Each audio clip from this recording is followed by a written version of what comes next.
தனது படத்தின் போஸ்டரை கொண்டு உருவாக்கப்பட்ட மீம்ஸை எலன் மஸ்க் தனது ட்விட்டர் பக்கத்தில் பதிவிட்டதற்கு தமிழ் திரைப்பட நடிகர் நன்றி தெரிவித்துள்ளார்.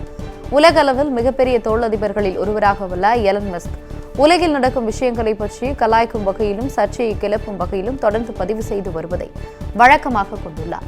அண்மையில் ஆப்பிள் நிறுவனத்தை கலாய்த்து தனது எக்ஸ் பக்கத்தில் ட்வீட் ஒன்றை பதிவிட்டிருந்தார். இதற்கு தப்பாட்டம் என்ற தமிழ் திரைப்படத்தின் காட்சியை பயன்படுத்தியுள்ளார்.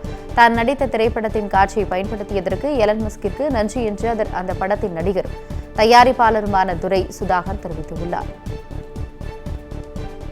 இன்னைக்கு மரியாதைக்குரிய எலன் மாஸ்க் அவர்கள் அவரோட ட்விட்டர் பேஜில் நான் நடித்த தப்பாட்டம்ங்கிற திரைப்படத்தோட அந்த புகைப்படத்தை பகிர்ந்து ட்விட்டர் பண்ணியிருக்காங்க.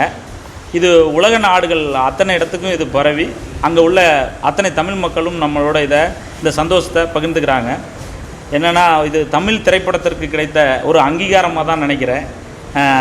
என்னென்னா அந்த திரைப்படம் ஒரு சிறிய முதலீட்டில் எடுக்கப்பட்ட ஒரு திரைப்படம்.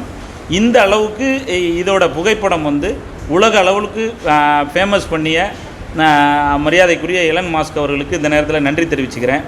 அவருக்கு இந்த புகைப்படத்தை கொண்டு போய் சேர்க்கிற அவர் அளவுக்கு கொண்டு போய் சேர்த்த சமூக வலைத்தளங்கள், ஊடகங்கள், மீம்ஸ் கிரியேட்டர்கள் அத்தனை பேருக்கும் என்னுடைய நன்றியை தெரிவிச்சுக்கிறேன்.